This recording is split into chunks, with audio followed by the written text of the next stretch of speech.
Mr. Gamper, thank you for coming to the podcast today. I'm excited to talk to you about your trip to Kilimanjaro and some other topics today. But I was hoping that we could start with that journey to Tanzania that you have gone on in the past month or so, and I'd love to hear about first your inspiration for doing something like that, and then we can get into the details of the trip. Yeah.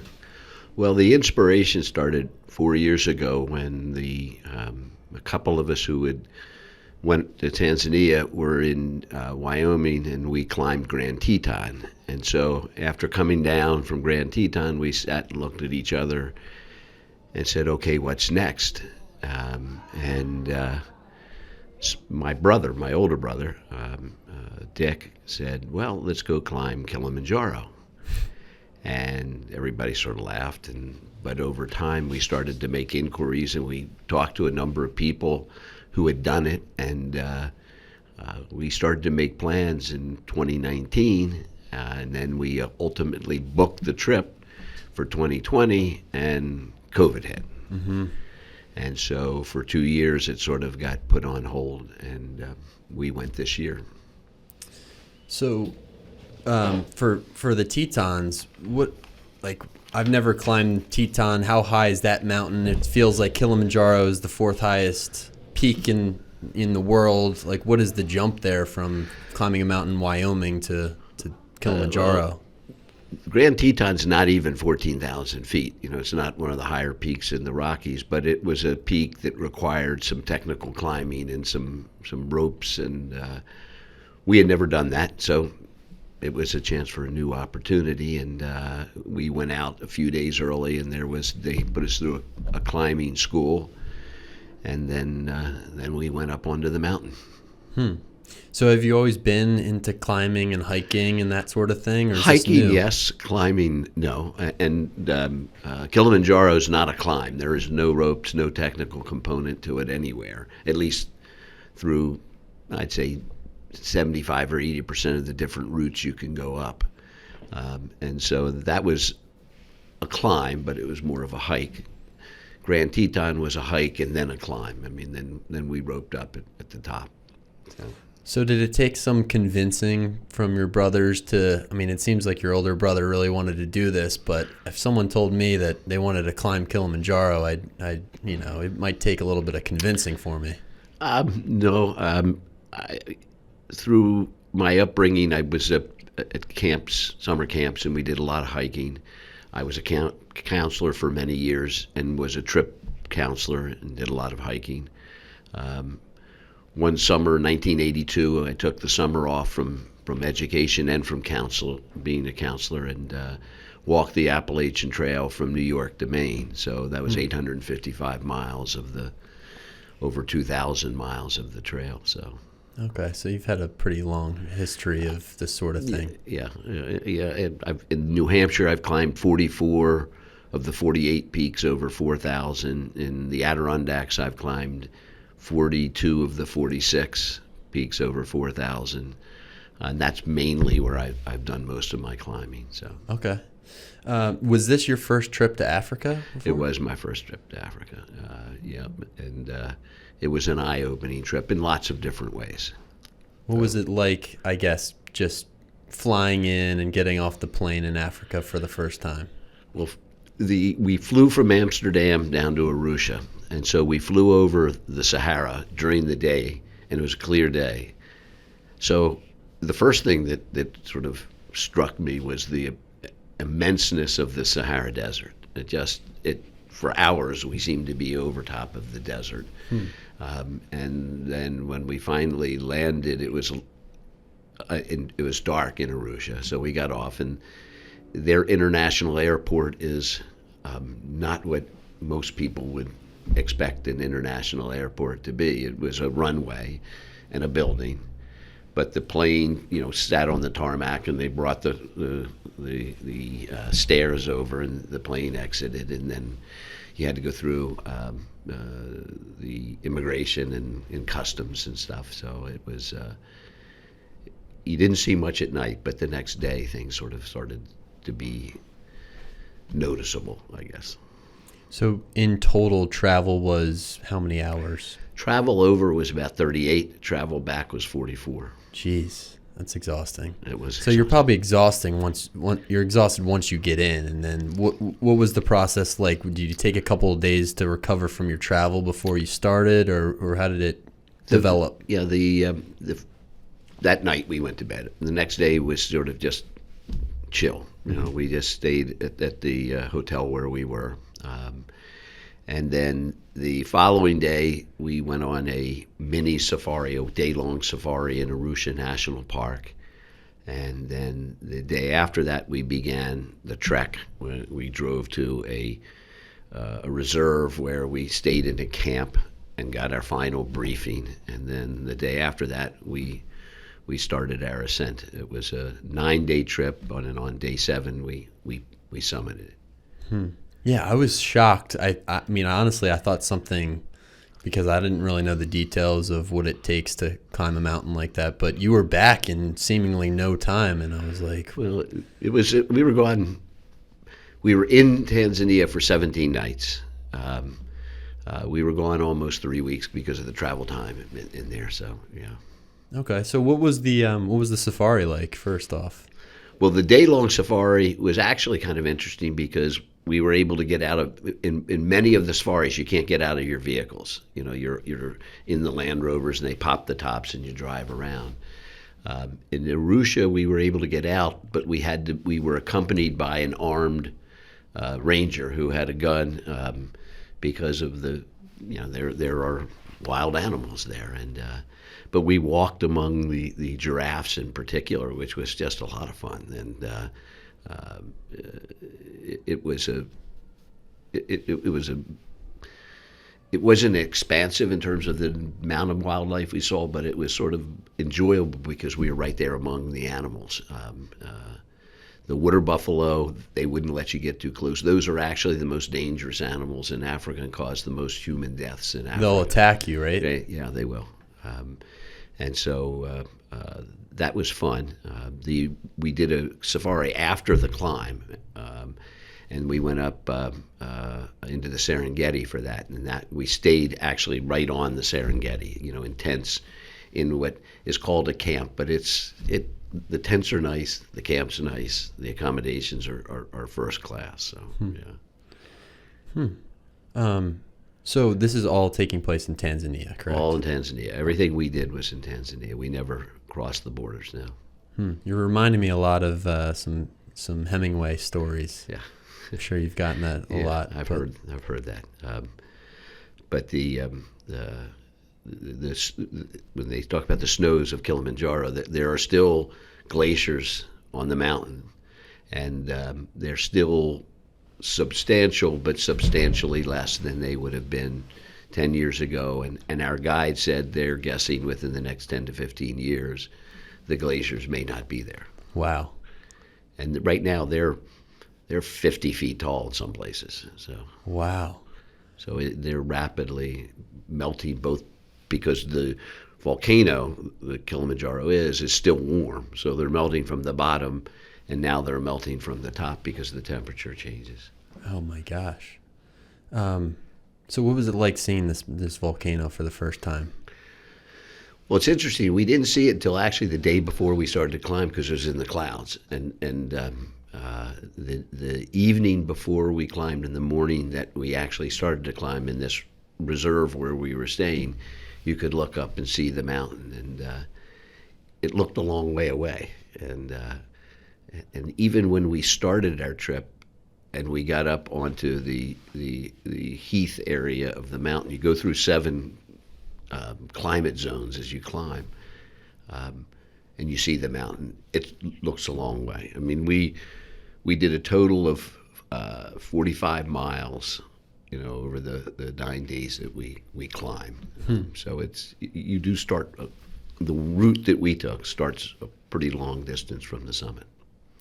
What is a typical day? Like, do you wake up at 6 a.m. and start your climb, or what does it look like? Well, I got to first preface all of that with, okay, our group was 7 people. 6 of us were together, and then 1 person was added into our group.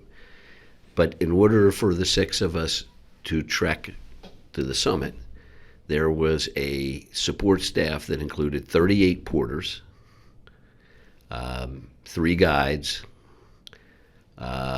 4 personal porters, and then a medical, an EMT guy, and then a cook and a waiter. Oh wow! So it was a cast of thousands. I mean, it wasn't like you were alone in the woods somewhere. This was an expedition, so to speak, and it was an amazing thing to watch. So in the morning, wake up would usually be about 6 o'clock.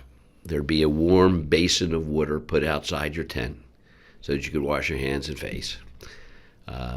You'd get dressed. You'd go. There's a mess tent with a table and chairs that they're carrying up the mountain.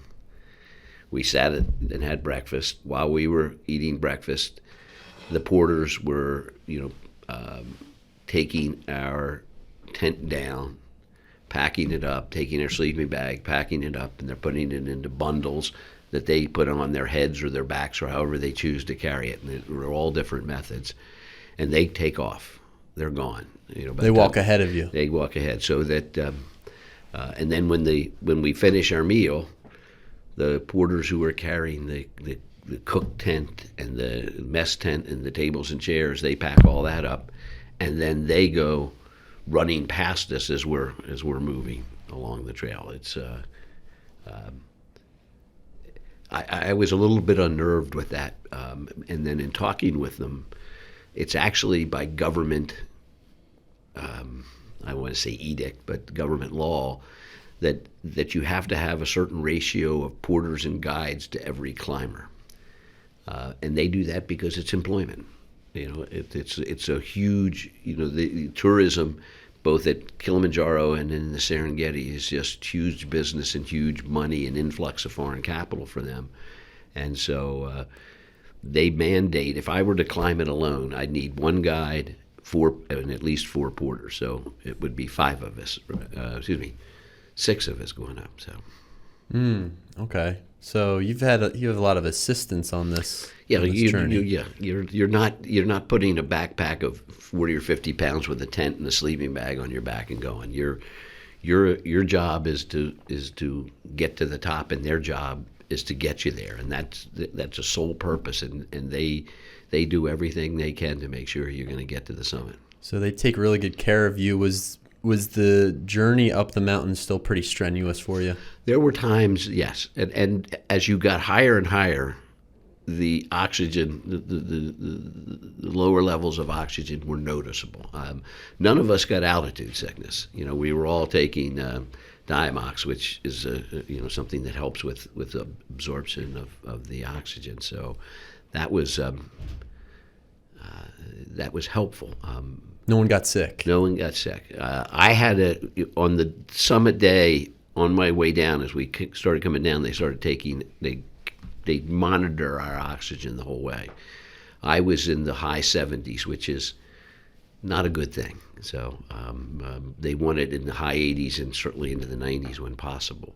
But by the time I got back down to the camp, which we summited from, which was at 15,000 feet, my oxygen level got back into the 80s, and by later that night I was back into the 90s. But it was, but I didn't feel any effects of it. So.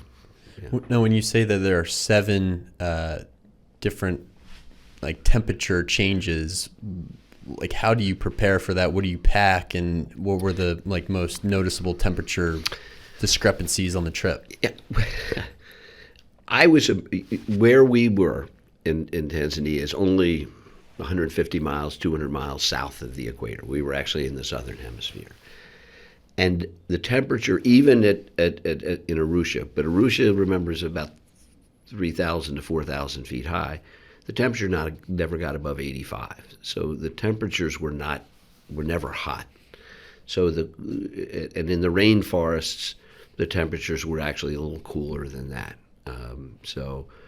I, because of the sun, I wore long pants and long shirts the whole time, the whole trip up, and then put on layers as it got colder and colder. But it was it was very easy. I mean, the main adjustments you make is to the cold as you go up, and you go from a rainforest to what's called a high heath area where the vegetation changes, I guess is the best way to say it, and then you go into the low heath area where the vegetation's starting to diminish.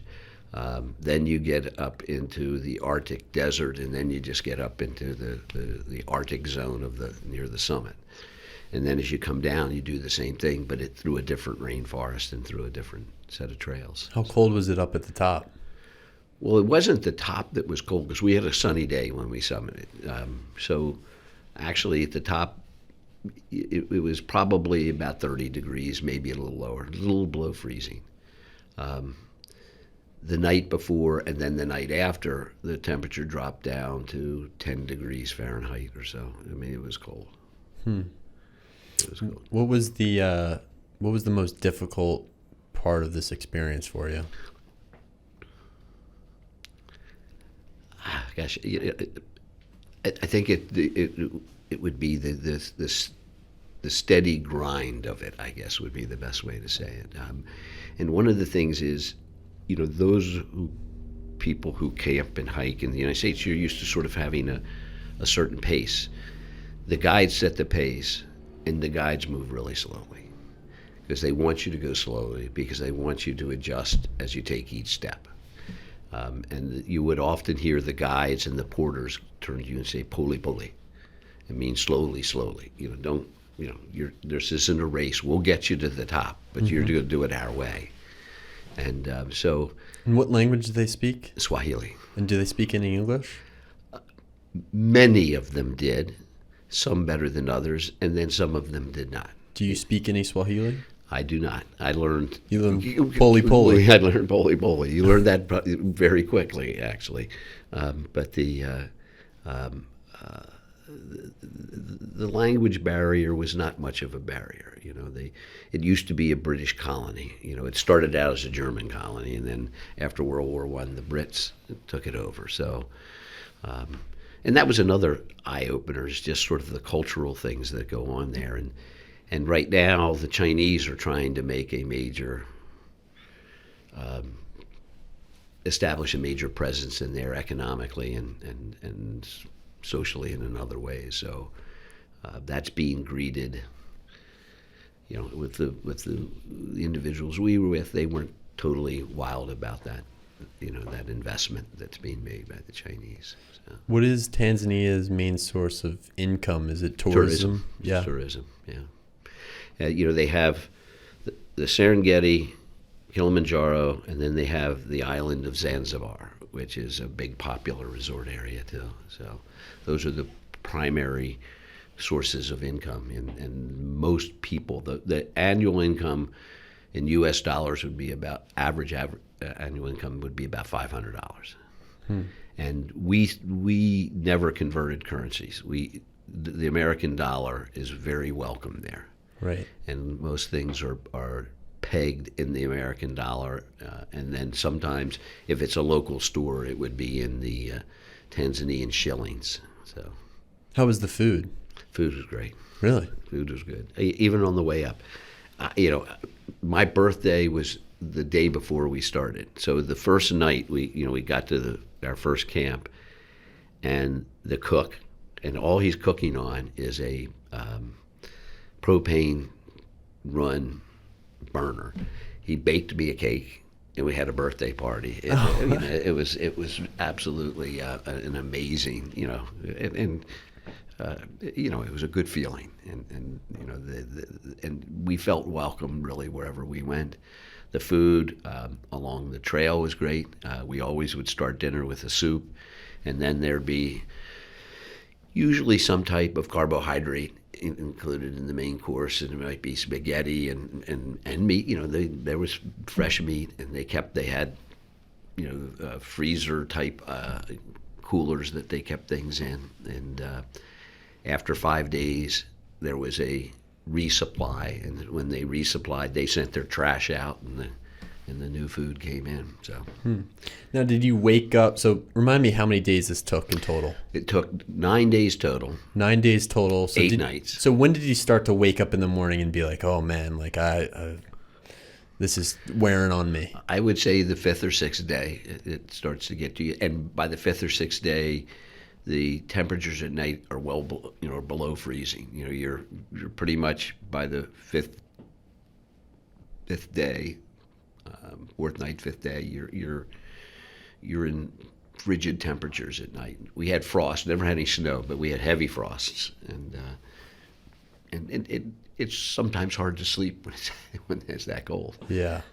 And they would take some of our water bottles and put hot water in it, so that we put those into our sleeping bags, and that would be our drinking water the next day. And that brings up another lesson I think I learned, is the value of water. Some of the camps were 2 miles from the water source. And so they had to send the porters to the source of water with 5-gallon buckets to get water to cook with. Water for us, I almost felt guilty washing in the morning, because I knew somebody had to go and get go 2 miles down and then 2 miles back up, to get this water for us. And if the glaciers disappear, that source of water is likely to disappear, which would make climbing the mountain, I would say, almost impossible. And then you looked, when we drove the streets and drove into some of the villages, there's no running water. Very few houses have running water. And so the households go to the water source, and they load it into a wheelbarrow or whatever they have, and then they take it home. Very few houses have electricity, and it made me appreciate far more what we have here, and I think it made me more aware of what it's really like in some of these third world countries that I haven't traveled extensively in. So.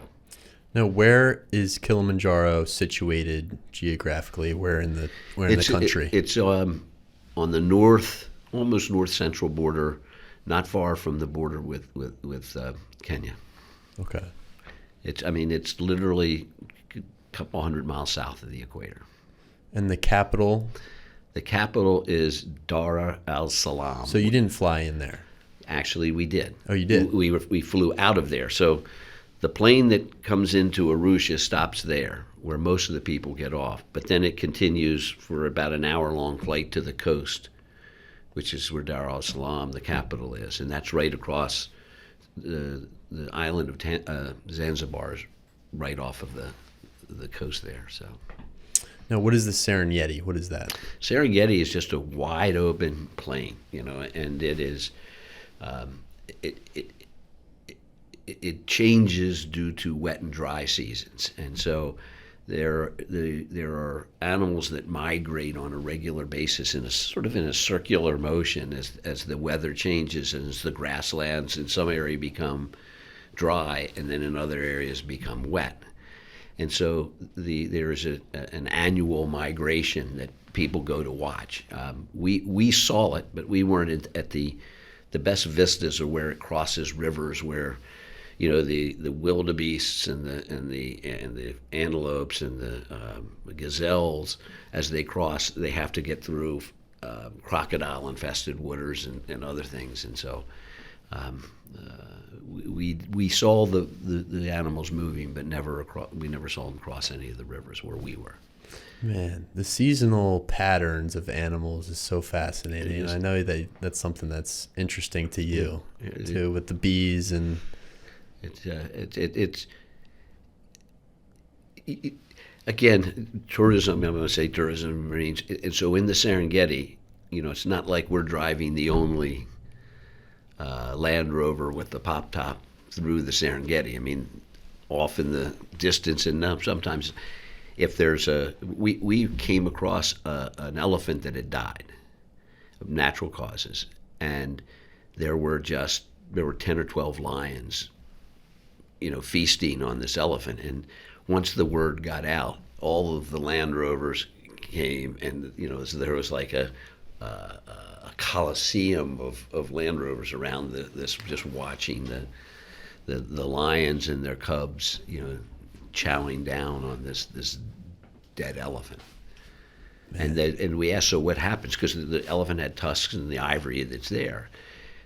And they say what they'll do is they'll let the animals strip the carcass. Then the rangers go in and they take the ivory out. And they take the ivory to a warehouse. And then every year they have a legal sale of the ivory that's been taken that way. So it's almost an entire assembly line on the plains. Yeah, it is.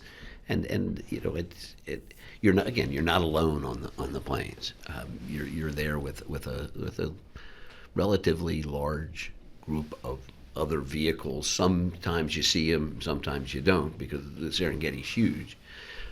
It was set aside here again where the British and Queen Elizabeth. When she was first coronated, she went down to Africa and to Tanzania, and she fell in love with it. The Windsors built a house down there. There's a Windsor estate or something down there. We didn't see it, but she set aside that land initially as a national preserve.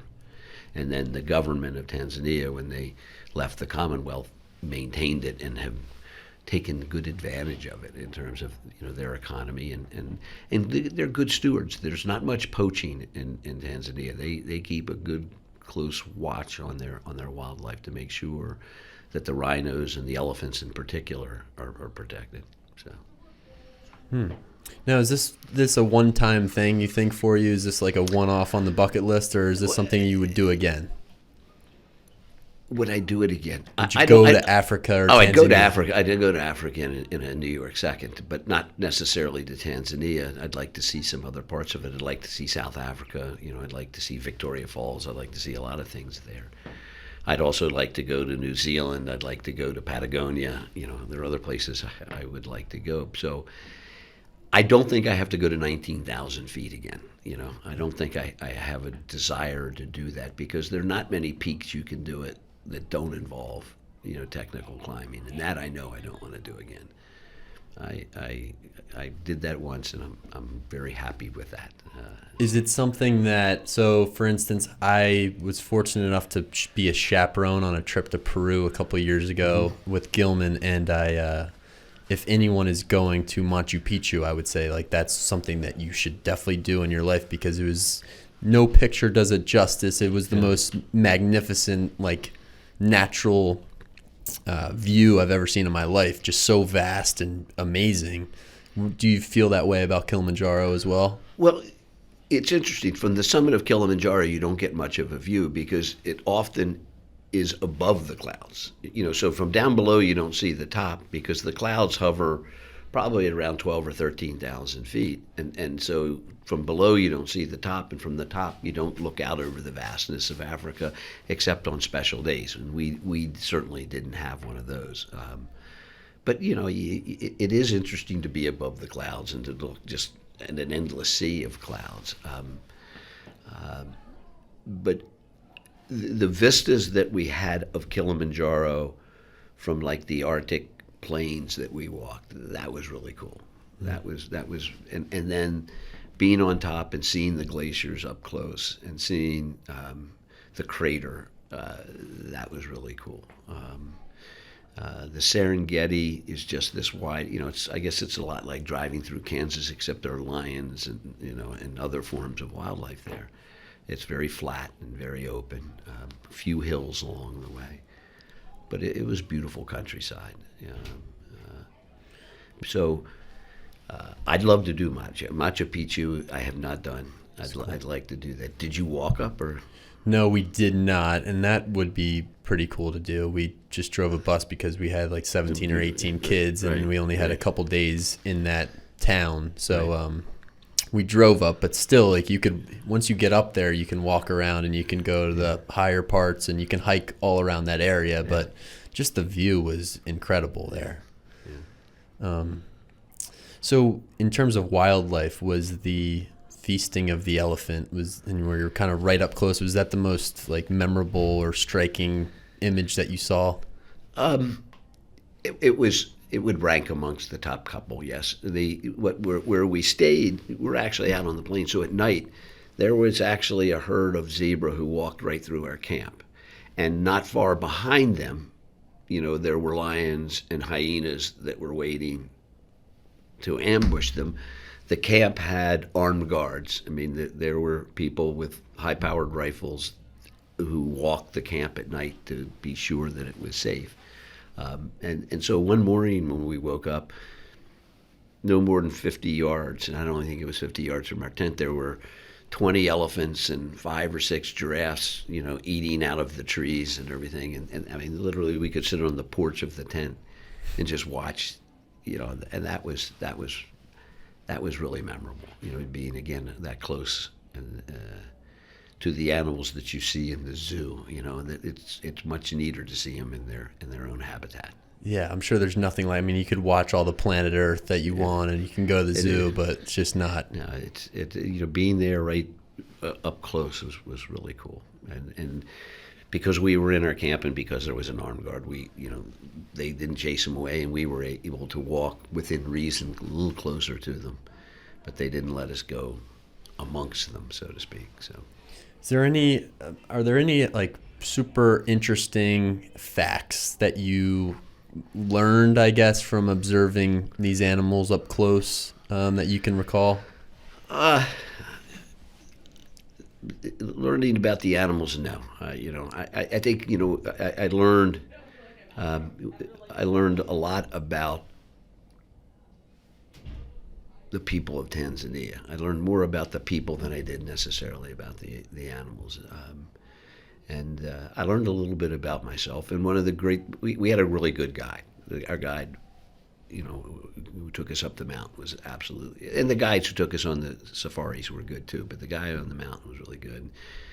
And at one point he turned to us, and I'm sure he's heard it from somewhere else, and I had never heard it said, but so he said, if it doesn't challenge you, it's not going to change you. And, the hike up, the expedition up, it was challenging. And when we all got there, we all broke out in tears. Really? Now, for different reasons. I mean, one, I think the fact that, we would plan this, but we'd actually done it now. And everybody in our group was over 65. My brother was 71, I'm 69, and the other guy was 69, and then all the gals with us were 65.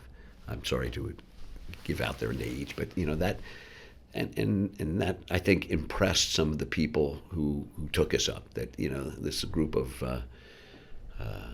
oldies were hell bent on making sure that we made it, and I think that's the other thing I think I learned about the dynamic of a group. I think had any of us gone alone at different times, it would have been easy to say, I'm not going.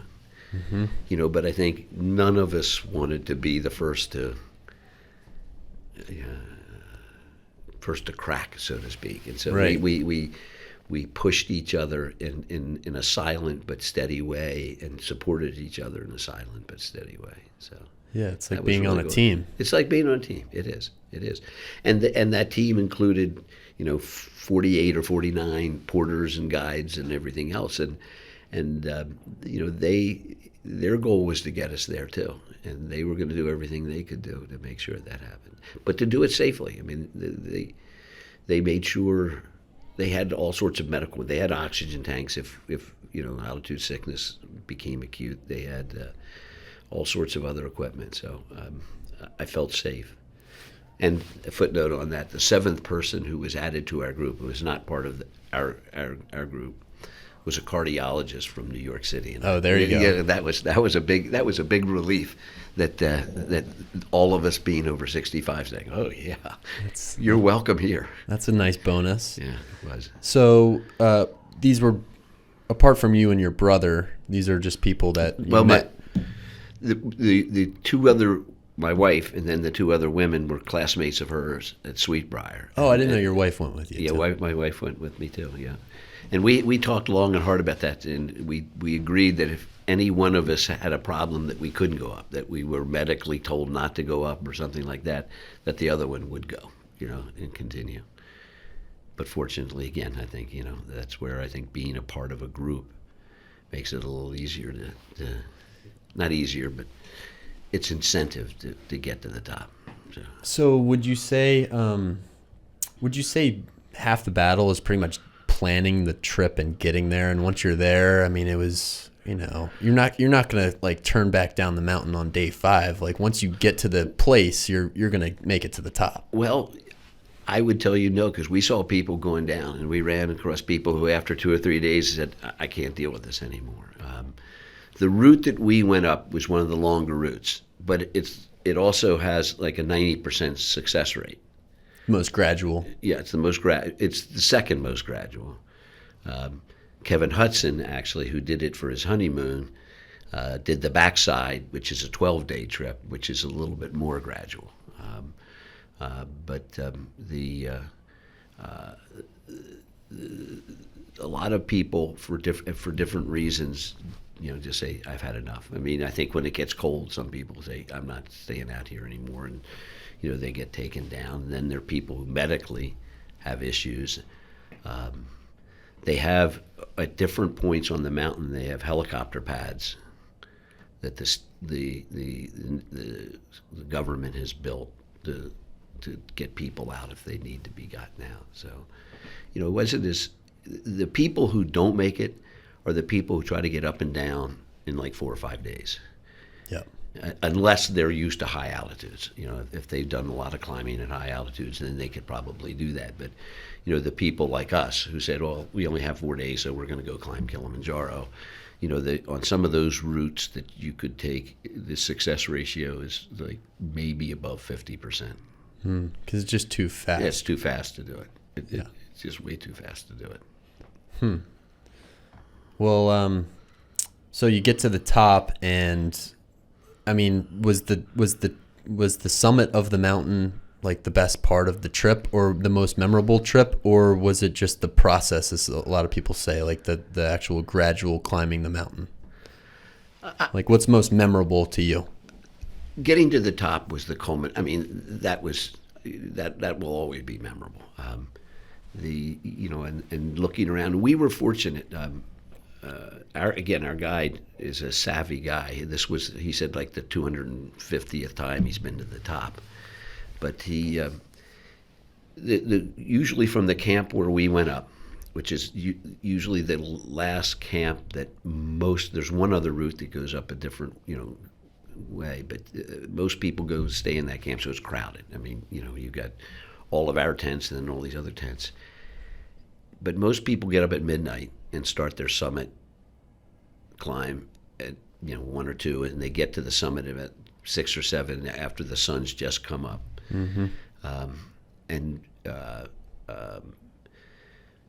So the morning that we summited, we got up at like 4 and started at 5.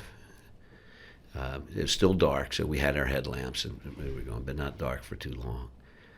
So when we were going up, there weren't any other groups with us. So when we got to the summit, we were there alone, which that made it even more special, because evidently earlier in the morning, the groups that went up, there were like 10 groups up there all at the same time, and they were all vying to have their pictures taken in front of the sign that says Peak of Kilimanjaro and all.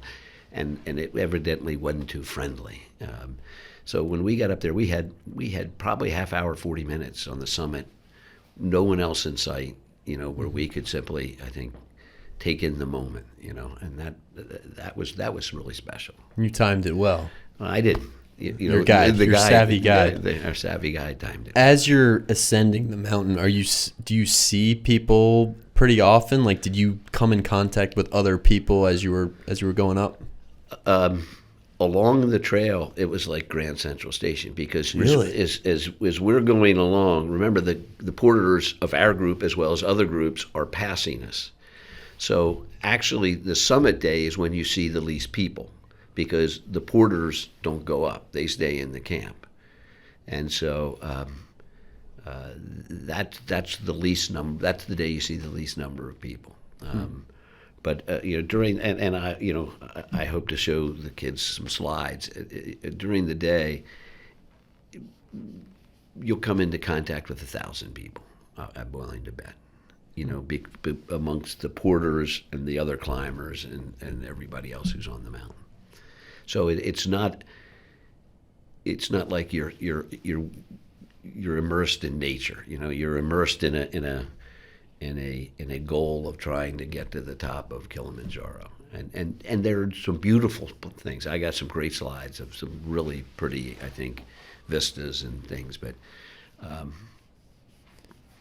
it's not like Machu Picchu where you just look out. But I imagine Machu Picchu had a lot of people. Yeah, it's surprising because I think when you look at images of some of these destinations on the internet or whatnot, there's no one in the picture, right. So you're like, oh, that's what it's going to appear when I get up there, and you don't realize that it's the the wonder of is it a wonder of the world? Yeah, it is. Yeah, and it's a national or a United Nations heritage site too, as well.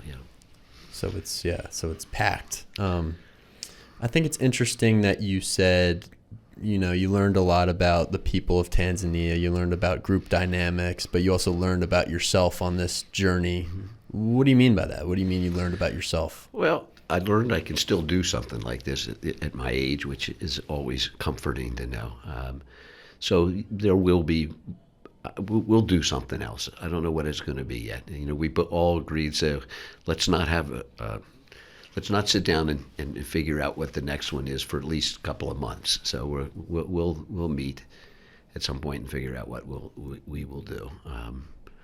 But I think that's one part of it that I can still do it, and I learned it was fun to share this with my wife, quite frankly. We've been doing a lot of hiking together, but never anything like this. She's never been one to want to sleep on the ground, and I don't think she wants to do that again. I don't think that's it, but I think she would love to do some more climbing and some more things of that nature. So the huts of the White Mountains will be probably calling us in that regard, and we've already done a few of those. But I think it changed me in the sense that the way I look at the world and the way I look at things that I've taken for granted. That I can walk into a room and turn on the light switch and lights are going to go on. There's going to be electricity, and gosh, if we lose electricity for an hour because of a storm, everybody gets upset. The fact that I can turn on a spigot and there's water to drink, much less to bathe in, so it's, I think the developed world has got to figure some things out, along the way here. And, I'd like to think I could play a role in that. I haven't figured that piece out yet, though. So. Well, at least telling your perspective and your, I guess, shift in perspective is one way. Yeah.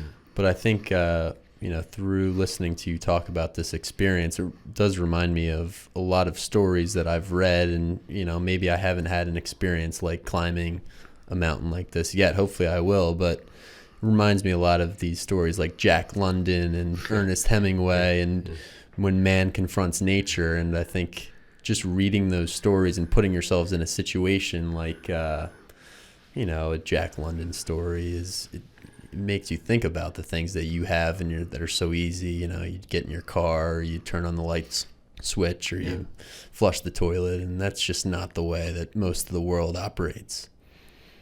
No, it didn't. And that the final night of the climb, we stayed at a camp, in the top of the rainforest that you go out.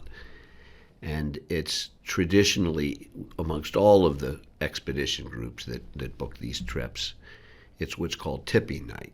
And what it is the clients, that's us, I don't want to say are expected, but they're expected to tip those people who helped us get up. And so the agency that we used, said this is sort of normal tipping. And of course, when it becomes personal when you've lived it, and you know what each of those individuals has done and that collective group has done to help you get to the top of Kilimanjaro. And so, we were significantly more generous than what was recommended. And I none of us felt that we were tipping enough, and the other part of that is you had to carry all your money with you the whole time. They said never leave your money or your passport anywhere because it's likely to disappear. So literally, we slept with our money, we climbed with our money, we hiked with our money, and with cash. Cash, everything cash. If you use a credit card there, you're going to get hit with minimally a 10% fee that is affiliated with the purchases. So we carried a lot of cash, and it was all in small bills. And they tell you bring new bills if you can, because the American dollar is a legitimate medium of exchange in Tanzania. And so, they have this ceremony, and the guides and the porters sing, and it's a festive moment, especially if everybody's summited, because it's a celebration. And so then you give we gave the 38 porters a great big envelope, that they were to divide, and then we gave a tip to each of the guides and to the cooks, and and then they asked if there's any clothing you want to leave behind, or any climbing gear or anything like that. So we took what we felt we weren't going to use again, and we left that, and then that gets the head guide then raffles that off each. He calls each of the porters up and each of the members of the group, and they get to choose what something that's out in this pile of stuff. So and they are it's something that for us it was nice to have, but for them it's something that they need. And when we were at the top of Kilimanjaro, one of the porters who did go up with us, he didn't have any gloves, didn't have a warm hat. He had a hood, but no warm, and it was, it can't help but affect the way you sort of look at things. Right. Well, now, was there anything that you forgot to pack on your trip? My situation was kind of precarious, actually. My bag that had all of my expedition stuff in it for Kilimanjaro got lost. Jeez. In transit, and so of course we were talking with KLM. We were talking with the agency that we booked through. We were talking with the hotel where we were staying. We were talking with we were talking with everybody. And then at 11 o'clock the night before we were leaving to go to the camp to start the trek, one of the workers at the hotel had been called, and he went over and picked up this bag, and it was mine. And so I had to go, rooting through that and pull the things that I needed. So they give you a checklist. I would say 80% of that checklist you need, but there were 20% of the things on that checklist that we didn't need, and some of which we knew we weren't going to need, so we didn't take. But then there were some things that we took that, we left there. It was, someone else can enjoy it. It just wasn't something that we needed to go up. They wanted us to take micro spikes, for walking on snow and ice. Well, the glaciers aren't there anymore. Aren't on the trail anymore. I mean, they're melted way away, and you have to hike over to get to them. So those were totally unnecessary. Now, they may have been necessary 10 years ago, but there are things like that you just didn't need. So I want to ask you a little bit about maybe where, I guess, the origin of your love or passion for natural wildlife comes from, because one of the things I want to talk to you about is the beekeeping club and your interest in beekeeping. I think one of my first encounters with you was I was giving a lacrosse lesson, a couple years ago, kind of when I first started here at Gilman, back on the wall, and all of a sudden I got stung by like 4 or 5 bees. Well, they might not have been ours. And I'm like, where's that coming from? And it's Mr. Gamper and his beekeeping club. And I'd love to just know, I guess, the origin story for wildlife interest in beekeeping. Well, the wildlife, or I'd go a little broader, say the outdoors started when I was young. My mom and dad, we've always spent summers in New Hampshire, and I think that's where that all started. The beekeeping came. That's a funny story. My youngest daughter, when she was 5 years old, wanted an apple tree. So for her birthday, we planted an apple tree, and a couple of years later, no apples. And so my wife looked at me and said, "We need bees to pollinate the apples." And so at that point, Steve McDaniels, Steve kept bees, and we knew that. So we went out and visited his apiary, and he was pretty confident that we could do it because we weren't nervous around the bees and didn't freak out when we went into the hives. And so we bought 2 hives from him, and that started us on. That was about 15 or 16 years ago. So then we still didn't have any apples on the apple tree. And then we came to find out you need at least 2 apple trees so they can cross-pollinate. And so we got another apple tree and then another apple tree. So now we have apples and bees. But the bees have been, they've been a lesson in and of themselves. I mean, I have a love-hate relationship with them. I'm the one who cuts the grass. So they don't like the lawnmower near their hives. And so the first few times I cut the grass, I got stung a lot. And so now when I cut the grass, I put the bee suit on, and I don't worry about it as much. But it's something that, again, Mary and I can do together. It's something that, we have fun with. The annual taking of the honey and extracting the frames of honey and then spinning them and bottling things has always sort of been our kids have always invited over their friends. So it's become a sort of a family affair.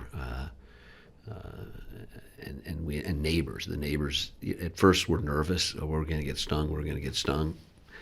I'm like, but really they haven't bothered the neighbors, and they're very happy to have them now. And they're coming over and finding out more about them. And it's been an opportunity to share our knowledge of the bees and what they and the importance and insects in our view are sort of like the canary in the coal mine, that the insect population of the world and bees amongst them is diminishing, and that's not a good thing.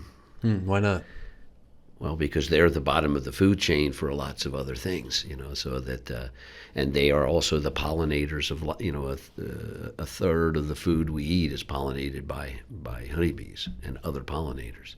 So, the fruits and some of the vegetables and even some of the grains need pollinators in order to produce the food that we eat.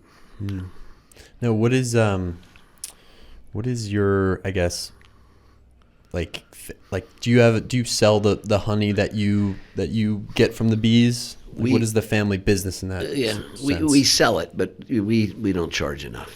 If you go into a retail store and you're getting local honey, it's going to be about $15 a pound. We sell ours for $10. Yeah. We do it to cover costs and to, maybe make enough that we can improve the equipment that we have, but we're not doing it in a business sense. Now, that said, with the kids here at school, I am trying to incorporate a business component into that because I think it's another way that they can learn some things. The fact that we had to borrow, and I use that word purposefully, that we had to borrow money from the school in order to get the equipment that we needed to get started. The goal is to eventually pay that loan back as in terms of as a business loan, and then we can hopefully operate at a profit. Then we figure out what to do with the profit. I mean, no one's going to pocket the profit. It would be either plowed back into the bees or donated to some charity. So that's the goal. We only have 2 hives, so we're not producing a lot of honey out of that. How many bees typically inhabit one hive? It varies. This time of year, the bee populations are actually diminishing, so that there aren't as many bees in the hive during the winter, because in the winter they're not getting any food. They're relying on the honey and the stored food that they have to get through the winter. So the fewer the bees, the better. But you can't have too few bees, because the temperature around the queen and around the brood eggs that she's laying has to stay at 90 degrees no matter how cold it is outside. And so what they do is they cluster around the queen and the eggs, then they vibrate and they create heat to keep that part of the hive warm. The worst type of winter for bees is a winter where it gets cold and then gets warm, because then they break the cluster, and then it gets cold again, and then it gets, that type of temperature fluctuation will kill lots of hives. They just won't make it through the winter. Oh, is that why bees buzz, is to vibrate to create temperature? Well, in the winter, yes. There are lots of reasons why they buzz. In the summer, the inside of a hive can't get too hot or it'll kill the brood. And so then they're actually fanning their wings to create circulation to keep the temperature within the hive no higher than 90. So they're air conditioning, quote unquote, in the summer, and they're heating in the winter. They also buzz and they dance to communicate with the bees in the hive as to where they've gotten nectar. They communicate a lot with the buzzing that we often observe, but it's more than that for them.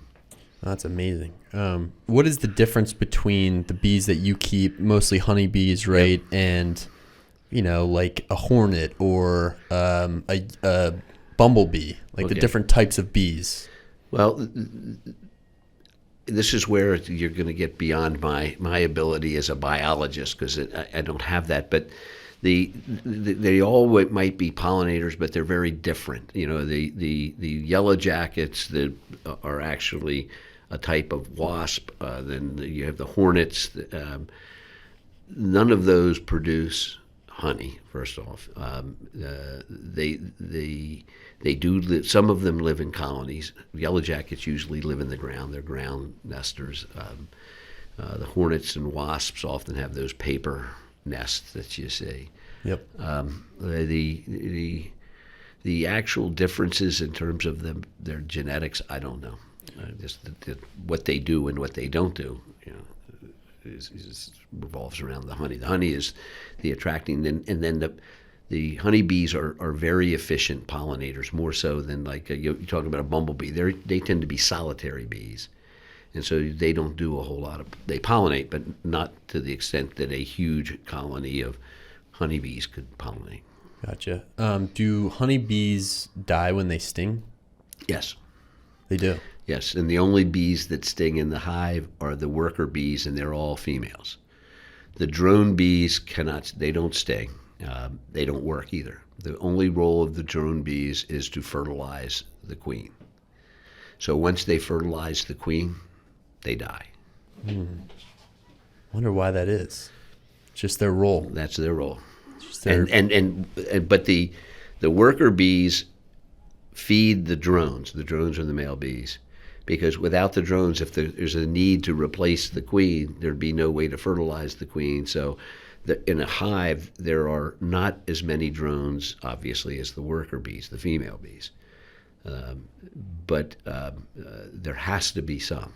If they're not, then that hive's likely, not going to make it. Because a good queen can last about 2 years. And then she just is exhausted, because she lays about 1,000 eggs a day. And so that's incredible. And so that's a healthy hive. Coming back to one of your questions, is a healthy hive in the winter would probably be 15 or 20,000 bees. A healthy hive in the spring and early summer is going to be 60,000 plus. Jeez. So they expand when the nectar's there, because the role then of the colony is to collect as much food as they can for the winter. And so when we take honey, we always leave some. But then this time of year, we're feeding the bees sugar water, a syrupy, heavily laden sugar water, which they can use then to replace some of the honey that we've taken. So you have 2 beehives at your house? Oh no, we have 8. You have 8 now. Wow. We have 2 here at school. Oh wow. We have 2 here at school. When a honeybee stings you, what exactly is happening? Well, the stinger, if you look closely, if you've been It's like stung, a needle. it's like a needle, and it's got a barb on it, so it can stay in. But what happens is when it stings you, and then the bee flies away, that essentially pulls its guts out. The stinger is attached to the innards of a worker bee, of a female bee, and that pulls all that out, and then the bee dies. That's why the bee dies. It's amazing that evolutionarily they would have this defense mechanism that kills them. Self-destructive, yeah. They're just they just fight to the death, I guess, is what it really means. Yeah, I mean, the life cycle of a worker bee is usually about 6 weeks, especially in the summer. In the winter, their life cycle's longer because they're not working as hard because they're not. But an egg is laid, it becomes larva. The larva becomes a bee. The bee emerges. Its first role in life is to be a nurse bee. So it's there to take care of the next bees that are coming out as things. So it becomes from there it goes on and becomes a guard bee, where it guards the inside of the hive and is around the entrance and exit. It might also be a mortician bee, because bees die in the hive and they actually take the bee bodies out. If you look at the edge of a hive, you'll often find, a number of dead bees that have been dropped out of the hive. And then after that point, they become scavenger, scavengers. They become the workers that go out and find the nectar and bring it back. And that's when they literally work themselves. They can fly as far as 2 miles to find the nectar, and then 2 miles back to bring it back. So eventually they wear out, and that's usually when the worker bees die during the spring and summer. And then that's why the queen is laying so many eggs, because they go. A lot of the bees simply die. Does the queen bee just stay put? Stays in that never leaves the hive, except if a queen is weakening. What's going to happen is the worker bees notice that, and they build what's called a queen cell. And don't ask me why and how all this happens, because I don't know. I just know it happens. And they build a queen cell. And so the queen will lay an egg in there. The worker bees then pack that queen cell that's called royal jelly, because that egg's no different than any other egg in the hive. Mm-hmm. But they pack it with royal jelly, and don't ask me what that is either. But that genetically changes that egg from a worker bee into a queen bee. Queen bees are significantly larger than the worker bees. And so when the bee comes out, it's a queen bee. No hive can have 2 queen bees. So they kill the old queen. Oh my gosh. So now you've got a new queen, but she's not fertilized. So she leaves the hive. This is the one time she leaves the hive. She leaves the hive, and she goes on with her maiden flight. And then what happens is the drones are out there waiting to find the queen, and they mate with the queen. And multiple drones will mate with the queen, and that'll get enough of sperm to the queen that she can lay eggs the rest of her life. And so she returns to the hive. The drones die. They've done their job, so they die. And then the queen stays in until she's worn out, and then they replace her again. So a beehive's it's a collection of individual organisms, the bees, but it collectively is sort of a societal organism too. Because if everybody's not doing what they're supposed to do, the hive, the colony will die. Yeah. So it's pretty amazing. I mean, what you're describing, I'm just sitting here thinking of the line, truth, I guess, or science is stranger than fiction, because you really can't make this stuff up. It's just unbelievable. And so that's why I say I'm not.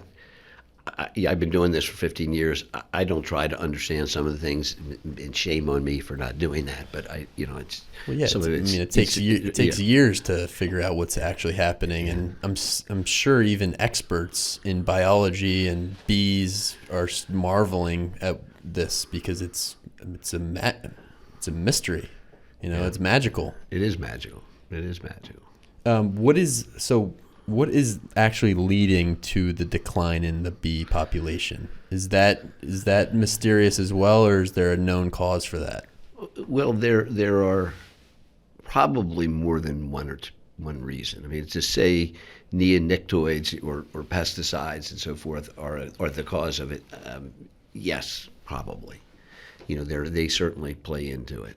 Any chemicals that you introduce into the environment that's going to adversely affect an insect, whether it's a bee or whatever, is going to have an impact on the bees. So that's part of it. There are parasites that have sort of evolved that varroa mites are one. English foul brood is another. There are various parasites that can get into the hives and kill them. There is, believe it or not, where there are hives where there is simply one type of crop. That is, if you left a beehive in the almond orchards of California all year long, that hive would likely die because all it's getting is one type of food source. And that's not healthy. It'd be like eating McDonald's every day. What is it called? Supersize it. So that's not good for bees. Climate change is actually having an effect because the length of growing seasons here in Baltimore, we only have a good nectar season in the late spring and early summer. After that, if you look around, most of the flowering plants aren't going to be producing nectar. Because when it gets dry and you just don't have the nectar flow that you need.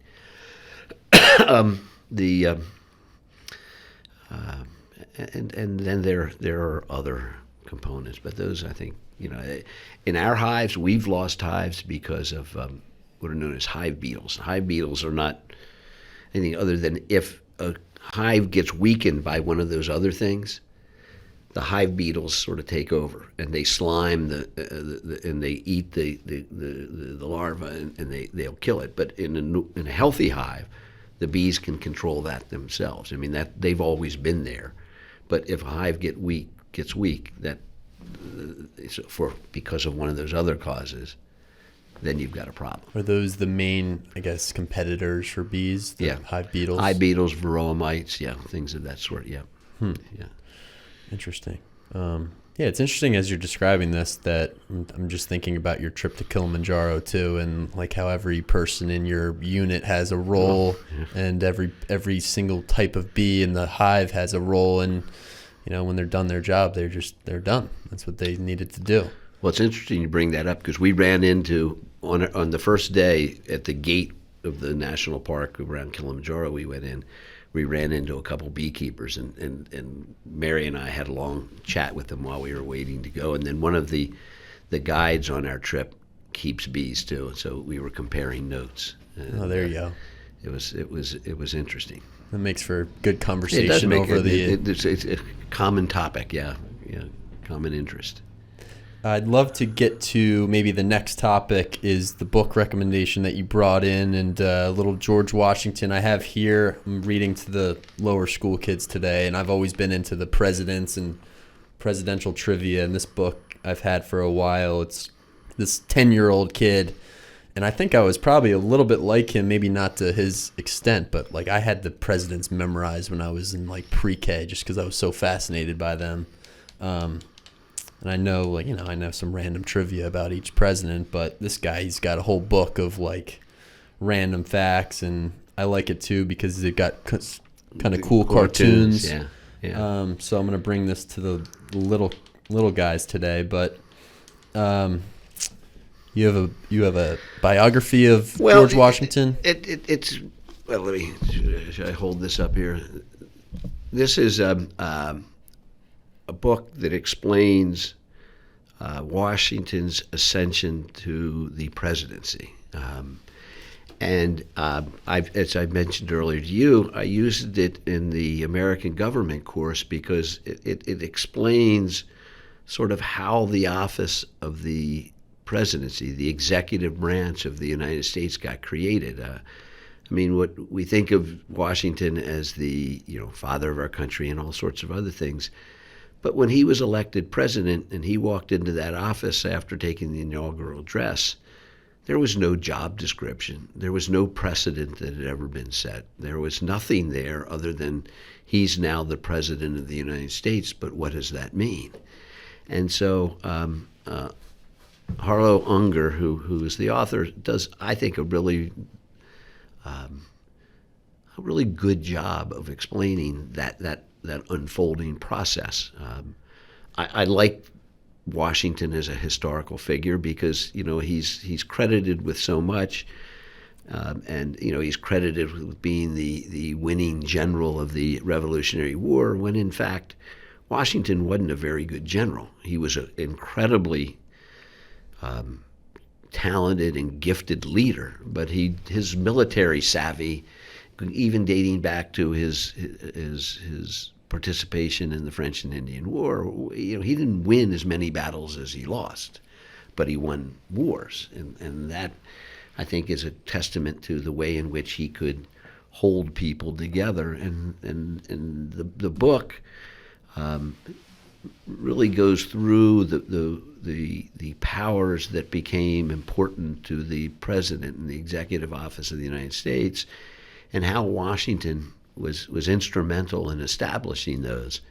And so I liked it. I'm sorry to say that it isn't in print anymore, and that makes it much more difficult to use. But I still would recommend it to someone who wants to get perspective on the office of the presidency, and some perspective on Washington himself. But it's more about the office, and I think that's what's really kind of cool about it. But he was instrumental, as an individual. Had somebody else, great historical questions, I think, can be posed by saying, well, what if? Washington should have been killed a couple of times in the French and Indian War, and what if he had? What would that have meant to our country? There was another Destiny. It was about James Garfield. Gosh, I'm forgetting the name of it. Yep. Destiny of the Republic. Yeah. I mean, what if he had lived? Because he would have. I mean, from what I know about his first couple of months in office, he would have been a great president. He seemed like a man of character and a good leader. He was, and I think those types of questions can be posed, in lots of situations. So it's interesting also thinking about leadership in terms of, well, what if Calvin Coolidge, for instance, wasn't a president during the most prosperous time in American history? Like, would he have been a effective leader during the 30s when Roosevelt was in office? Who knows? So the twists of history, I think, it's fun to have those discussions, but knowing that there's really no answer. So I also think going back to Washington and thinking about his leadership qualities, when we think of him, we see the paintings where he's front and center, and he's 6'3", and he's got the powerful presence. He's the first president of the United States. He's known as one of the greatest leaders of all time, but he made the decision not to be the emperor, the king of the United States. And I think he said, I'd rather be a farmer than the emperor of the world or something. Like he was the type of leader that almost led from the back in some ways. Yeah, well, when he resigned his commission, at the end of the revolution, which is, he did it in Annapolis, which, sometimes people lose sight of. Annapolis, for a brief period of time, was the nation's capital. So, yeah, I appreciate his qualities, and he certainly was a slave owner, and there's no escaping that. And for that, I guess, historically, we can look back and be critical of him. But I do have to say that he did, upon his death, free his slaves. He wasn't able to free those slaves that belonged to his wife. So he had, I think, a moral compass. But he's also, I think, somewhat pragmatic, during his own lifetime, that he realized, the value that the coerced labor had to him during his life. So I think that's true. That's interesting to think about. And I taught a little bit of Phyllis Wheatley in my American literature class this year, and we read some of Phyllis Wheatley. So she's a enslaved woman who came over to Boston, outside of Boston, on a ship called Phyllis, and that was her name. And she was taken in by the Wheatley family, and she was educated. She was taught the Bible. She was taught Latin and Greek, and she started writing her own poems. And she wrote her first poem, I think, at 14 years old, and we read some of her poetry and also some of the letters she wrote. And she wrote a poem in 1776 for Washington. It was like, George Washington, His Excellency, or something titled. Right. And he wrote a letter back to her after reading this, this poem by an enslaved woman, and he writes back to her, and it's one of the most, I guess, cordial and sincere letters that, you would assume so, that he's, a leader like that, but he's writing to an enslaved woman, and he signs the letter, your most humble and obedient servant. And I always thought that was fascinating, because here you are having the leader of the army in 1776 writing to a slave and signing it your servant. Just, I guess, speaks to his, leadership style and abilities. Yeah, you used your excellency. That was something that was there.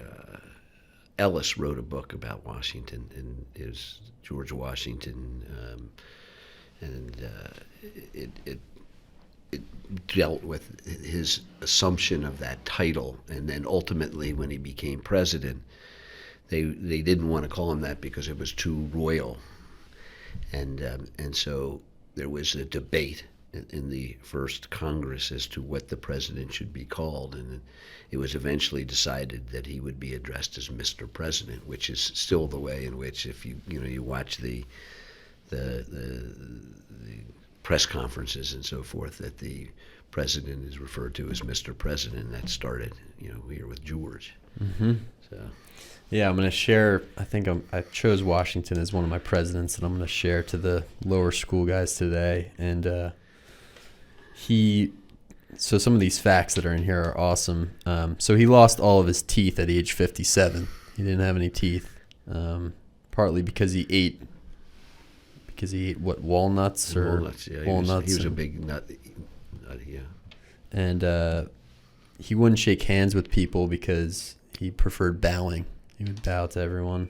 And he didn't take baths because he believed they were unhealthy for him. But all of these facts about the presidents are so interesting.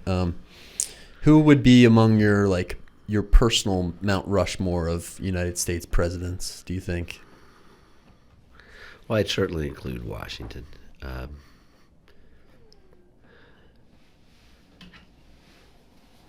Well, that question, I can't have to say I hadn't thought about it. I'd be answering here right now.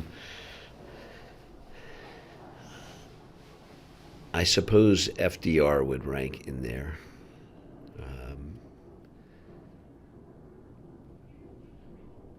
Lincoln would have to be in there. I'm not a big fan of Thomas Jefferson's. You're not? No, I'm not. How come? I think Jefferson was probably, as an intellect, one of the brightest presidents, but I don't know that he had common sense, for lack of a better way of putting it. I mean, he squandered the wealth and the fortune that he had. He died penniless, and as a result, his slaves had to be auctioned off in order to pay off his debts.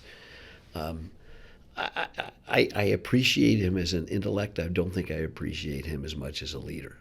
So I can't put him amongst my favorite presidents because of that. I think he would have been a better diplomat, better senator, or something like that. I think the office of the president and being an administrator, he was not a good administrator of his own of his own property, and I don't know that he was necessarily a great administrator of the nation. But I have to give him credit for finalizing the deal on the Louisiana Purchase. If of all the things that he did as president, that would rank high in my view. Of the more recent presidents,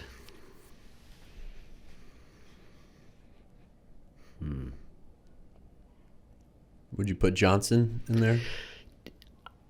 Johnson was a great politician, yes. I would. I mean, I think I would. He was, on domestic affairs, I think he was absolutely brilliant. And he was able to, having been in Congress for so long, he was able to work with Congress and get legislation done.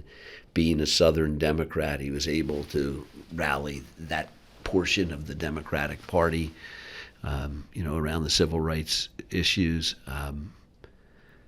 His foreign affairs, he was not quite as strong.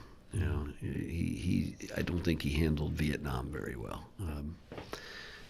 And whether that was entirely his fault, I don't know. But his administration certainly didn't deal with that issue quite as well. But domestically, I think he would rank as one of the best presidents. Yeah. Conversely, I would say Nixon was very good in terms of foreign affairs and foreign awareness, but domestically, he was a total failure. Right. I mean, he was, and he had his own character flaws that he had.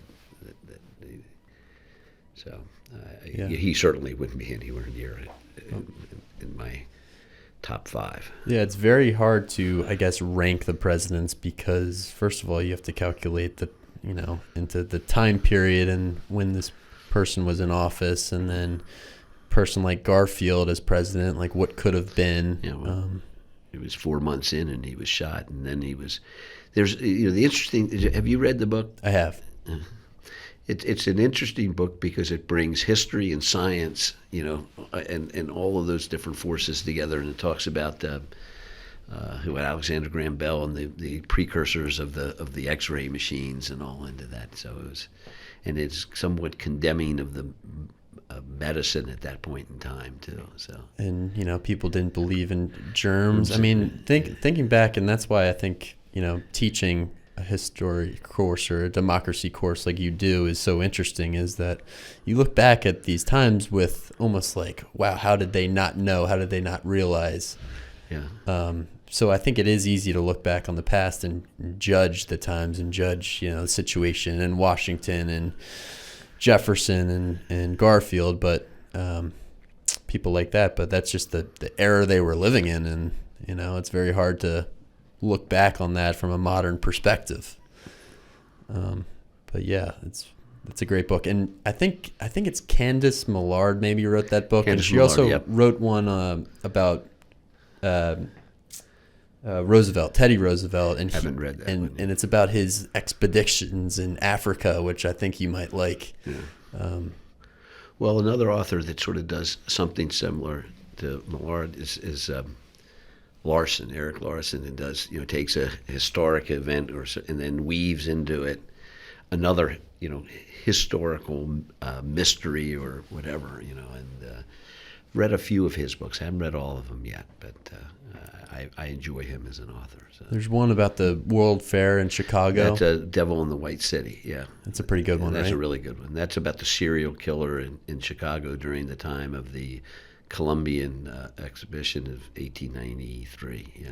Yeah, he's interesting because he writes about things that people, maybe don't look into enough or haven't really thought much about. Like, I hadn't studied much or knew much about the World Fair before. Right. Yeah. Well, the Olmsted, who did Central Park, his company was the one who laid out the World's Fair. They were hired to be the landscape engineers of the World's Fair in Chicago.